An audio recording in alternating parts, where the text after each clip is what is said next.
Hi everyone, welcome back to my channel. Today I'm going to do a very small collective mini haul of fragrances that I've been purchasing since the beginning of 2023. One of them I've already talked about on my channel. I think it was my first video where I talked about my first purchase of 2023, and it is the Armani Prive Blue Turquoise. I have the 100 ml bottle here.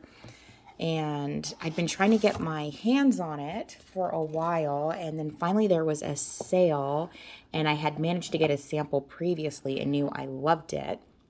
So I went ahead and picked it up. I really love this fragrance. It's beautiful. It is categorized as an amber spicy. It has top notes of salt, incense, and black pepper. And in the mid, there is ylang-ylang, cypriol oil, and I don't know how to pronounce that last one, and then Indian jasmine. And the base notes are vanilla, sandalwood, and moss. I think this is a very beautiful, slightly tropical, not too sweet, kind of fresh, spa-like scent. I really love it. I've worn it a couple of times since I've purchased it. I tested it in the wintertime, worked great.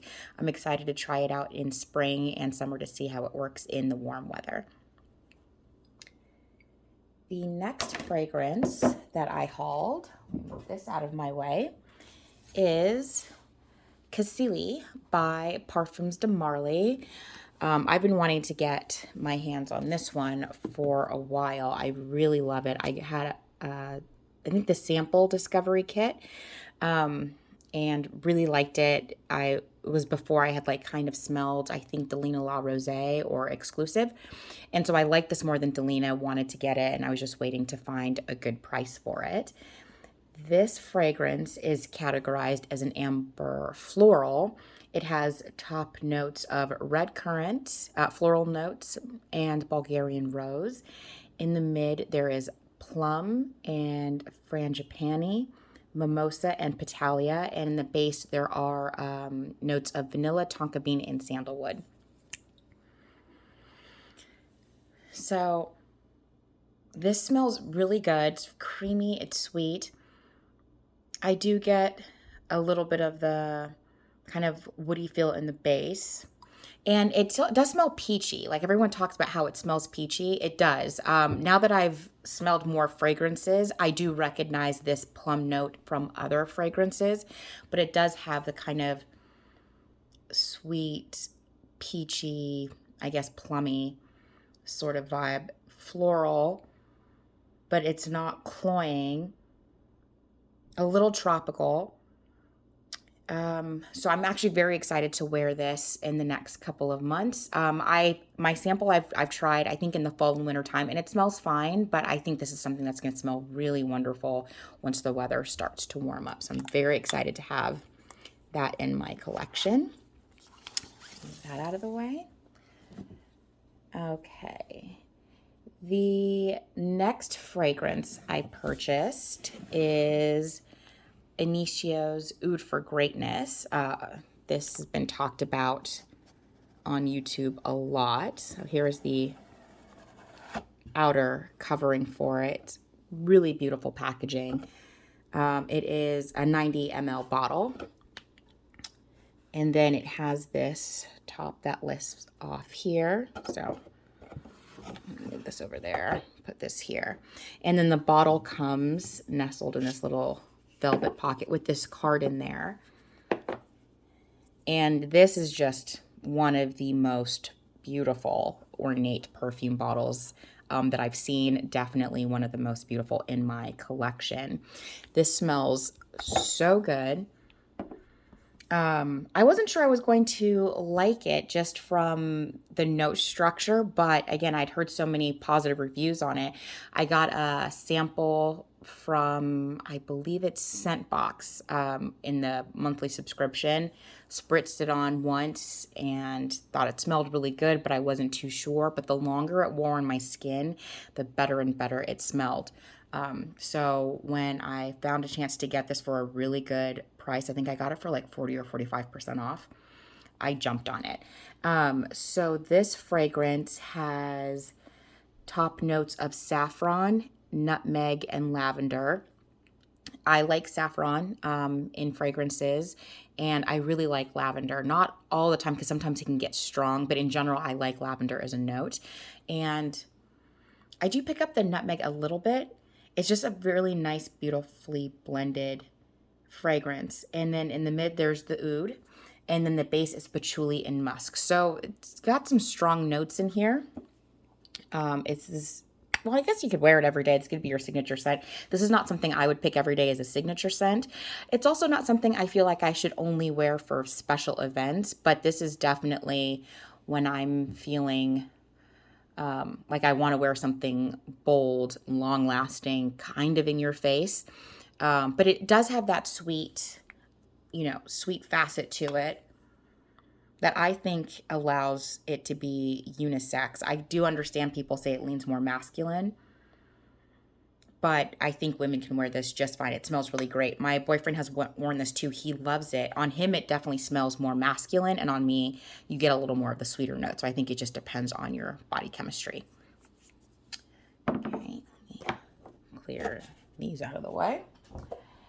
The next perfume, well, actually the next two, because I got them in the same order. So I did a bad thing, and I did a blind buy, which I said I was going to try not to do in 2023. I had seen this fragrance floating around on YouTube and loved the bottle, but I had said no more purchasing just for the sake of a bottle. And then I was watching Laureen's video, and she talked about this fragrance. So this is Seta from Maresque. And just the way she described it made me want to go ahead and give it a purchase. So I broke my, well, I guess it wasn't a rule. I was just trying not to blind buy as often. But I went ahead and picked this up, and the bottle, absolutely stunning. I love it. It's this beautiful, like amber to light yellow ombre. And it's got this nice decoration on the front. So this is a blind buy, so I actually can't give you too much information on how it smells. This is an amber fragrance. Top notes are saffron, lemon, and bergamot. So that kind of intrigued me because I do like saffron. I like citrusy fragrances. The mid notes are myrrh, ylang ylang. I really do like ylang ylang, I'm finding in fragrances. And the base notes are vanilla, sandalwood, benzoin, and amber. And I love warm, ambery fragrances. So I thought, okay, this is a pretty safe, well, not safe because none of them are safe, but I was willing to take the risk giving this a try.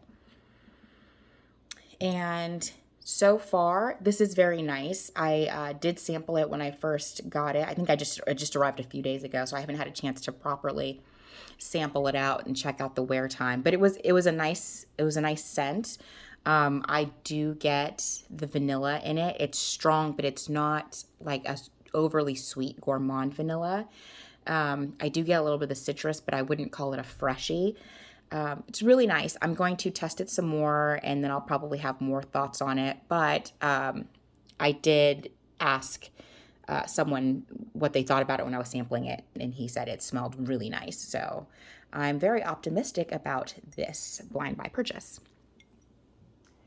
And then, move that out of the way, the last fragrance that I hauled is Baccarat Rouge 540. I already have this fragrance. I have I believe it's a 70 ml bottle, and I found the 200 ml bottle for a really, really good price. And since I knew I was going to go through my smaller one, and I want to wear it all the time, it's almost like getting to a point where it's a signature scent, I decided to go ahead and purchase the big one.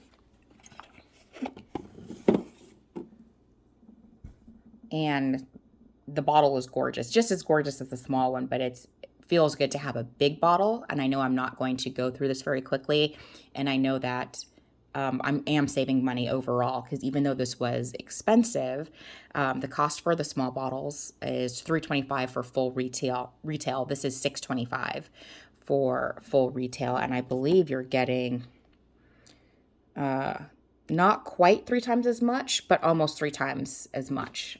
So it is cost efficient. If this is a fragrance that you wear a lot, that you're going to go through, I think it does make sense to invest in the bigger bottle. And again, I got this on a really good sale. So I got it for just a little bit more than, I want to say a little bit more than the smaller bottle. I don't exactly remember. But this is categorized as an amber floral fragrance. Has top notes of saffron and jasmine. The mid notes are amberwood and ambergris. The base notes are fir resin and cedar. I find this is perfect for year-round wear. I've worn it so far in all the seasons. I sampled it in the fall of last year, finally bought a bottle in the spring of last year, and have worn it spring, summer, fall, and winter. It does smell slightly different in the different seasons. Different notes tend to come out a little bit more, but I find that I can very comfortably and happily wear it in all seasons, and the performance never, kind of dies off or becomes too much in the heat. Okay, so here is my first small perfume haul of 2023, just 5 fragrances, but that's going to probably keep me busy for a while. My wallet is still kind of screaming at me a little bit after making all these purchases. If you have any fragrance recommendations for me, please comment them down below. Other than that, thank you for watching. Please like and subscribe, and I'll see you in the next one. Bye.